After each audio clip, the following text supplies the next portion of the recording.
This is the Oz report for May 4th, 2025, Star Wars Day.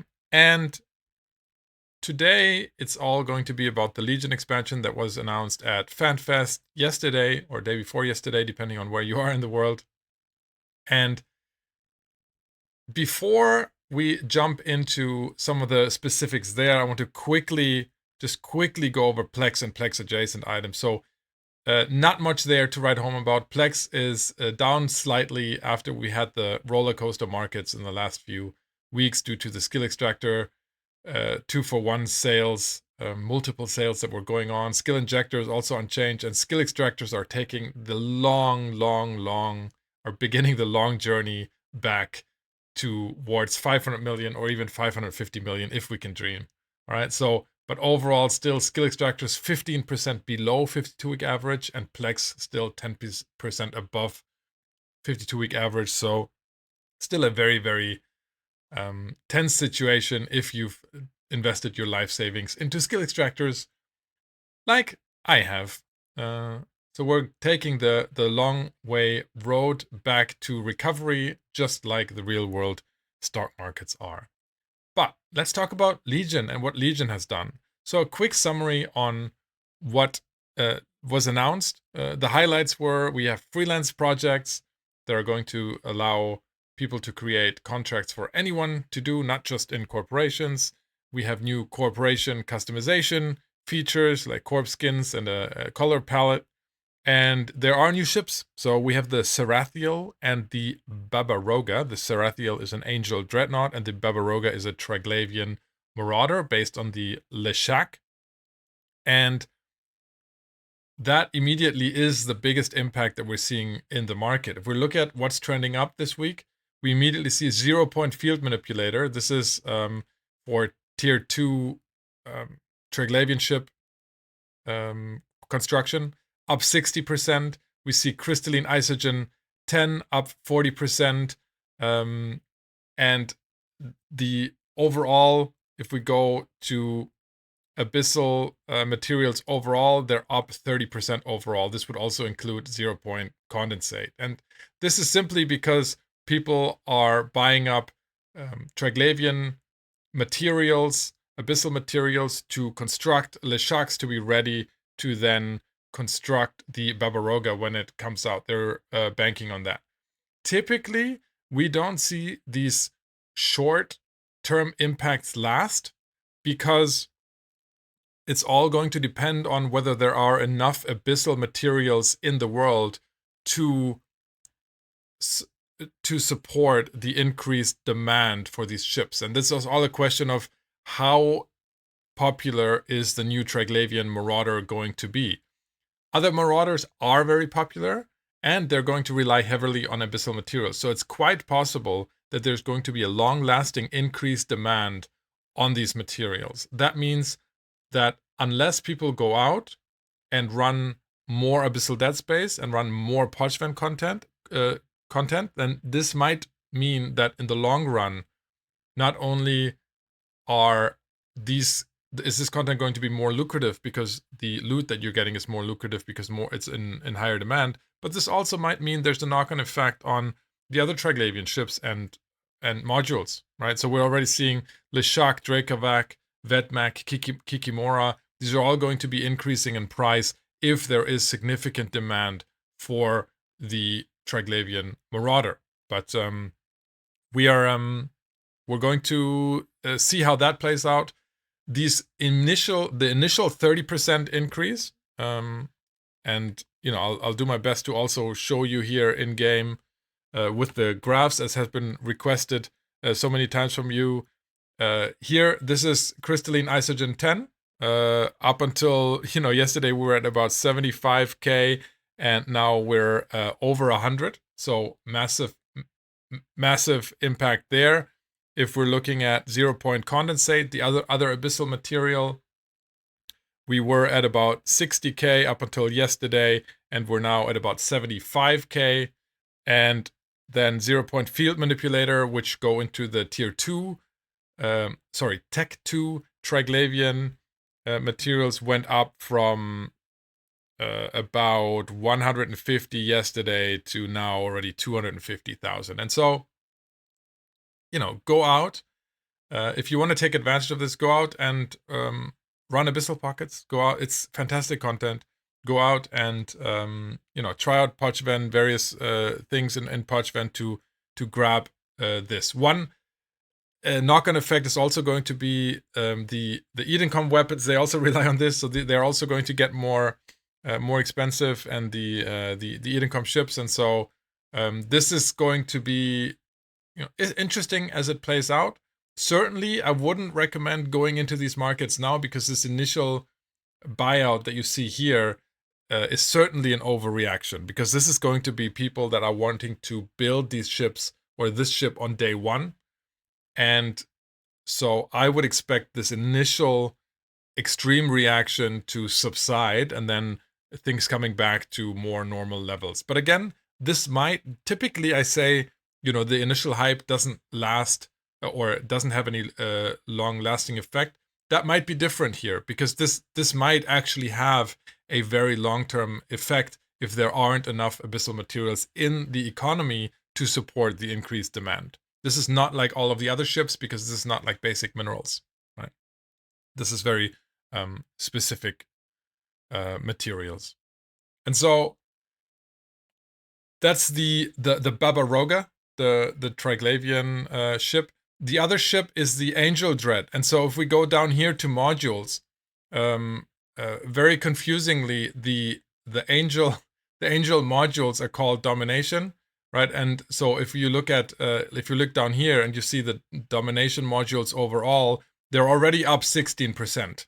Yeah, so especially like the biggest items we have there is the Domination Gyrostabler is up 30%, Domination Heavy Stasis Grappler up 7%. These are up because people are going to need Angel LP to buy the BPC of the new Angel Dread. And so same thing here, initial rush is going to be on this LP. The LP, you need to also buy the modules, so everything is just going to be more expensive going forward. And again, if that Angel Dread is popular, then this could also be a long-lasting effect on anything Angel related. So we're seeing 16% up now. By the way, we're clearly also seeing precursor weapons up 35%. Precursor weapons are the Triglavian weapons, and so that is the direct hit of abyssal materials, crystalline isogen 10 and 0-point condensate on these precursor weapons, and 0-point field manipulators on the Tech 2 version of these precursor weapons. So those are the two new ships and the impact they're having. On another note, if we're looking at minerals overall, let me pull up the game client again so I can show you on the graph.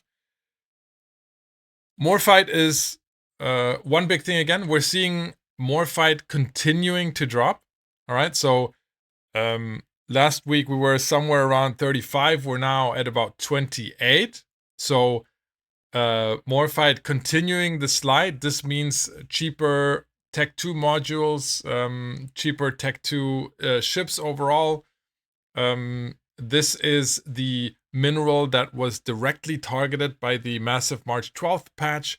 So this is all more or less intended. And as I outlined a couple of weeks ago on the Oz report, a few years ago, Morphite was more in the 10K range. So this isn't necessarily something that that is concerning. I think for the market, even for miners, this more shifts their attention, especially because pyrite is just going completely through the roof, right?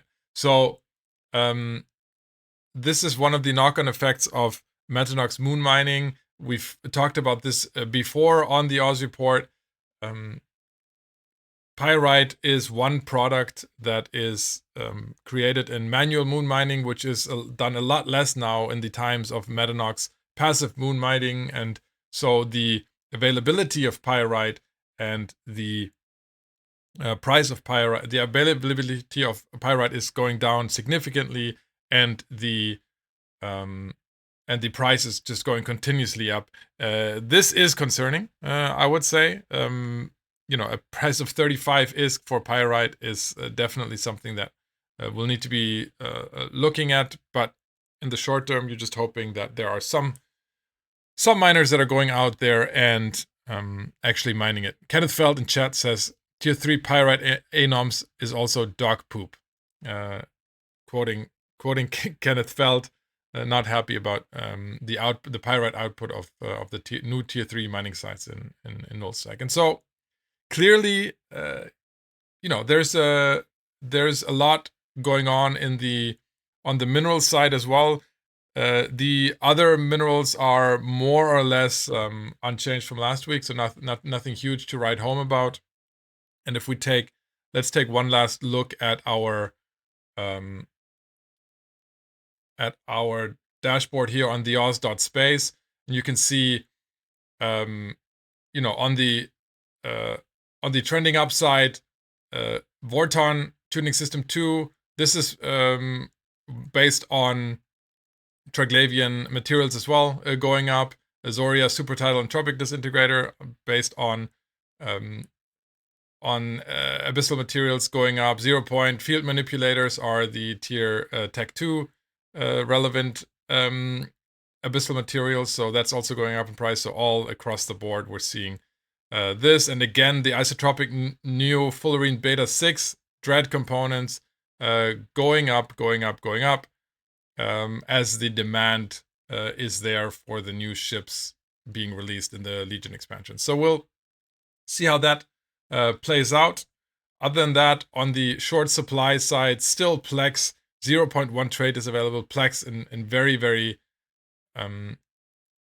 very high demand and low supply continually. We see the Angel Net Resonator. This is going to be a component in the Angel Dread, basically gone from the market as you would expect, as people are preparing to produce these ships. And the aforementioned Pyrite is also here with 0.2 trade days available, which is very, very, very concerning for a basic material in EVE Online. Looking at the most underpriced items, so the items that are trading the farthest below 52-week average, this is led by Morphite. Morphite 25% below 52-week average. You would expect that, though. The average was more around 40,000, and then it went through the roof, and now it's going back down as discussed. The core temperature regulator is also as expected. Core temperature regulators have had the components that go into them reduced, and how many are used in ships, and so all of this is to be expected. And some of these reaction materials as well are Metanox related. In terms of trade volume overall, trade volume last week was 150 trillion, as always, led by PLEX, large skill injectors, and skill extractors. 150 trillion is rather high. A typical trade week in the Forge is more around 100 trillion, and this is still the aftermath of the 2-for-1 skill extractor sale. For sure, this is still shaking up the market massively, and will probably be returning to the more regular values soon, or not. Maybe this expansion is just insanely popular, and hopefully we'll see more players and more market action back in EVE Online. All right, that wraps up the Oz report for this week, and we're going to return to the regular stream. I'll see you guys next week.